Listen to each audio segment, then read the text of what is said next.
First off, does it bring a little tear to your eyes seeing Blake complete passes to Mercedes like the good old days again? It sure does. I mean, thinking about some of those good days we had there at Jacksonville and watching the big dog catch it from Blake is always fun to see. In all seriousness, with Aaron gone, how do you and the other coaches, I know how close you are with Aaron, how do you guys keep the focus in your own minds on the quarterbacks who are there and getting the most out of the guys that are there right now? I mean, anytime you're a coach, you have to coach everybody like a starter. I mean that's kind of always your intention. And I think it's a great opportunity for guys to get reps and opportunities out there to be able to develop. And I think that's what you're always looking for. And for us, we have to install an offense. We got to get everybody up to speed and get everybody ready to rock in the fall. Dave Schrader. Hi, Nathaniel. How When you look at the fact that Aaron isn't here and a lot of the receivers aren't here, obviously you would love to have everyone there. At what point did you realize this was going to be the case with this many receivers out? And in what ways did that change how you approached these OTAs, even though you're getting people ready as starters, regardless of what number or names on the jersey? Yeah, I mean, I think we didn't know anything official until we started practicing. And once we got to practice, we wanted to be sure to coach the guys that were out there as hard as we can. And again, it's great to see guys be able to step up and get those opportunities. I mean, when you have more guys, it limits their reps. So now you've got guys that are getting as many reps as they can handle. And I think that's just a great opportunity for them across the board for whoever's here. You just want to be able to continually practice and get better. And as coaches, that's what we love to do. And just to be with the guys and be with the guys that are here and watching their energy. I mean, it's just awesome to be back with everybody. Steve Berdargi. Just wondering, what's the biggest difference you see in Jordan now versus maybe late last season? And how tough is it to measure his progress when you don't have your top receivers here? You don't have any live preseason game reps or anything like that to evaluate him from? Well, I think one of the bigger things with Jordan right now is just his confidence in the system. I mean, coming from college and then picking it up as a rookie and being able to have a whole season just to be able to learn that so he can go out there and execute is so important. And it's something that it kind of takes that off of his plate and instead of trying to learn the verbiage and just understand how to call the plays, he can do that much easier now and then be able to go out there and execute them. And I think that's something that we've been able to see. So now we can talk about the techniques and the reads and all those intricate details that we want to get to him. And, when you look at it, anytime you're in OTAs, I mean, it's not it's so different because it's not really, no pads. It's just not real football until you're out there on the stadium. So I think it's just about being able to make the proper decisions and understand his timing and accuracy and all those things have definitely been better up to this point. And I think just the more experience, the more reps he can get, it's going to help him regardless of who's out there. I mean, it's just about coaching and understanding the concepts and the different protections and the run game. There's so much for him to be able to learn that it's been great having him here and having the opportunity to help him out. Let's not quit. Hey, Nathaniel, first off, I got to commend you for that mic'd up yesterday. That was by far the most entertaining one yet to date. Yes. That's how it's got to be. Going back to what Matt was asking about Blake, I was just wondering what your reaction was when you heard they were bringing him in and just what that process has been like reconnecting with him over the last few weeks. I mean, Blake and I were together for a long time, and it was an up and down experience. And that's kind of how football is. There's a lot of good and a lot of bad that goes around with it. And, we've been through a lot together. So I think it's just great to be with him because we know each other so well and just be able to have him around. And I mean, he's such a good leader and just around the team. And he's just a really good dude. So I think it's one of those things, having him there has really been great. And it's just fun to be with somebody that you know and you're comfortable with. Bob Domofsky. Hey, Nathaniel, after yesterday's practice, watching Blake throw, I went back and looked at 2017 highlights, and it didn't look like he had to wind up as much as he did yesterday. Is his throwing motion changed a little bit, or what's going on there?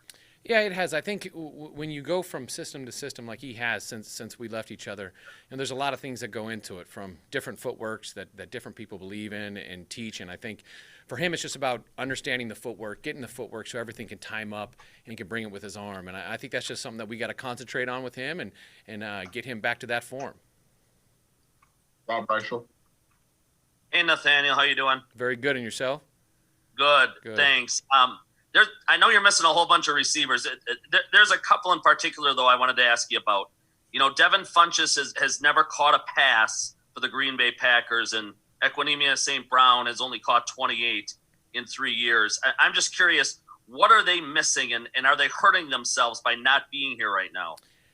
I think the first thing to understand is this is all optional. The practices are optional for them, and I think that players have to do what they think is best for them. As a coach, we're always going to want to be with them. We're always going to want to have them around just to be able to get to know them as people, and at the same time be able to help them out on the field with our system and how we want to do things.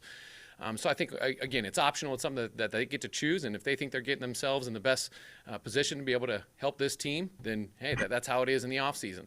But we miss them and would love them here. Hey, Nathaniel, great to see you, even though you can't see us, which is a win for you. I see you just hearing your voice, though. Yeah, well, that means you get to see me for a long time, given how long my questions are. Look, I need your help to understand something. I know every offense has its core tenets and concepts and principles, but I've also spent enough time covering Favre and Rodgers that I always would hear, well, there's the offense, and then there's the offense the way Brett runs it or the way Aaron runs it. So with the uncertain times that we're in, are you like prepping an offense for when Aaron in your position hopefully comes back, and then like a contingency offense for Blake or to Jordan to run, or how are you going about that process? Great question. I think that's something that we kind of go through every year. I think you always have to have an offense that has enough and is flexible enough to adjust to your players. That's what's so important, and it starts first and foremost with the quarterback. So you want to have enough stuff in so that then once you find out what he's good at and what the guys around him are good at, then you can start kind of tailoring it to that team at that time. But, every year, things change. Every year there are different players. There's different people from the line to the running backs to the tight ends to the wide receivers. So I think everything in your playbook, you have to have that ability to be able to pick and choose what's right for your team at that time. So I think right now we're putting in an offense. We're kind of throwing everything at them. And this is really the hardest time for all these players because when you go into a week, it's a very limited amount of plays that we'll be running. Right now we're throwing everything at them just to try to see what everybody can do across the board. And then we slowly start tailoring it down once we get to that first week in the fall. Bill Huber. Nathaniel, how you doing? Very good. Awesome. Getting back to the receivers, you are short on numbers. I think you had 7 even with the new guy there yesterday. Is that limiting to you guys at all as far as just how you conduct the practice? A little bit. I think, again, when you have people that aren't there, it gives other people some opportunities to do some things. We've been able to utilize some tight ends in situations, and that can happen in a game. That has happened in a game before. If certain people go down, then sometimes a tight end has to go in and take the role of a wide receiver. So I think that we've just tried to be creative in how we're going to use everybody that we have in different personnel groupings and putting different people out there. So, we're still doing as much as we think is appropriate for this time of year, and we're just trying to utilize different people in different spots and seeing what those guys can do in different routes and all kinds of different concepts for them. Aaron Nagler. Coach, last year you mentioned going back and watching some old 49ers tape in your spare time. I was wondering if there was anything you possibly maybe took a deep dive into this past offseason, not that you would ever give up the shop, so to speak, as far as what you might be looking at. But do you take this time between the end of last year and the beginning of OTAs to maybe, brush up and maybe look at things anew with new eyes? Yeah, I think it first starts with kind of looking at yourself. I think that's the thing that we always do as coaches when the season's over, when we have our time and we're all back together, is trying to look at our season from the past, what we did good, what we did bad, what we want to do more of. And then you get into that, okay, let's get creative. How can we advance? Because this league is ever changing. And when you're doing things good, that the defenses are going to come out and they're going to try to stop that stuff. So how can we counter the things that we're doing? How can we help the things that we're doing? What do we need to add more of or even take out?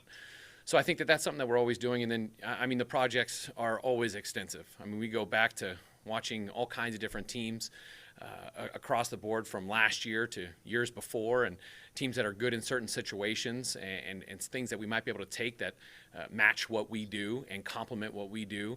At the same time, sometimes you got to go old school and you got to go back to those 49ers and find out the evolution of the system and why you're doing certain things. So I think as coaches, we're almost like historians. We're always just trying to to update ourselves and look back and try to find as many good things as we can to keep it fresh for the players, and at the same time keep the defenses on their heels.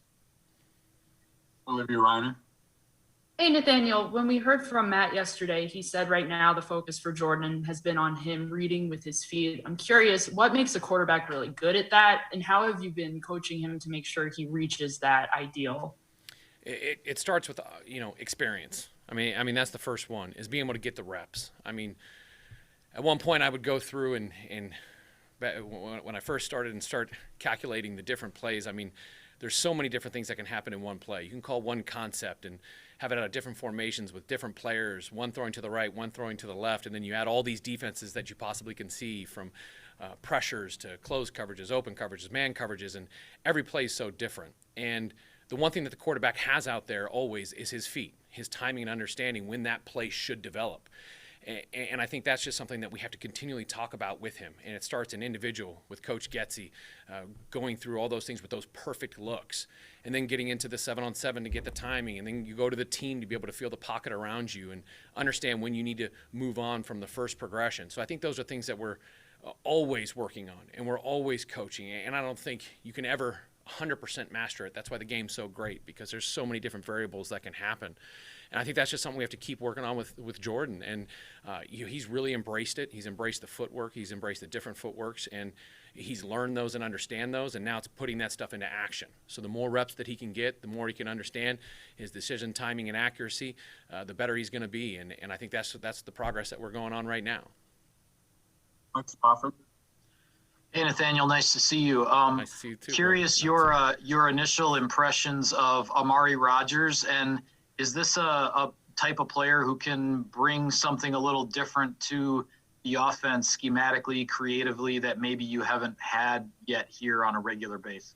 I think without a doubt he's going to do some cool things for us this upcoming year. I think anytime you have a young player, there's always this kind of process of them trying to learn this new system, and there's ups and downs with it. It's easier in the beginning, and then once more the system gets put on, they start thinking almost too much. I think Amari's doing a very good job. He's not intimidated by what we're handing to him. He's a student of the game, and you can see that. He's got a natural feel to the game in these limited reps. I think that's only going to develop with time. And I'm excited about, the progress that he's making. But, for any rookie, there's still a major growing process and learning curve. So, but it's exciting to see him just slowly develop here. And the more practices we can get, the better he's going to be. We have time for 2 more questions. We'll go to Ryan Wood.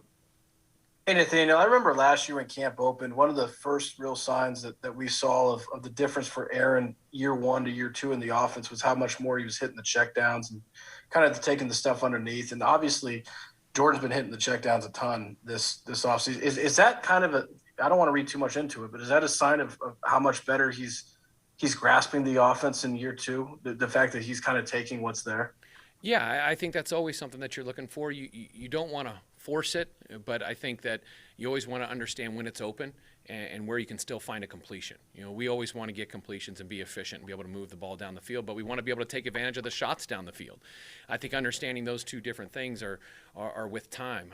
I think right now it's not truly real football. It's practice, and there's no pads. So I think that everybody kind of plays it a little bit different. So I think him making those good decisions is so critical, and it's something that he is developing in and he's getting better at, and that just needs to continue. Last question, Michael Clemens. Tell me what impressed you most last year at this time with Josiah DeGura, you and Matt, because it seemed like he had a pretty big role going to that game against the Vikings. And what's the potential there? I think it's his flexibility. I think that he's a student of the game and being flexible in all the different things he can do. I mean, anytime you can have a guy that you can split out and run a route, a guy that you can have in line and block like a tight end, and then also put in the backfield and be a fullback. I think all those things are so difficult for a defense to have to game plan against, because you can put him out on the field and you can line up in so many different versions of formations and personnel looks and so forth. So I think it's exciting, just the different multiplicity we can do when he's out there, and it's something we're looking forward to him getting back and be out on the field and help us out.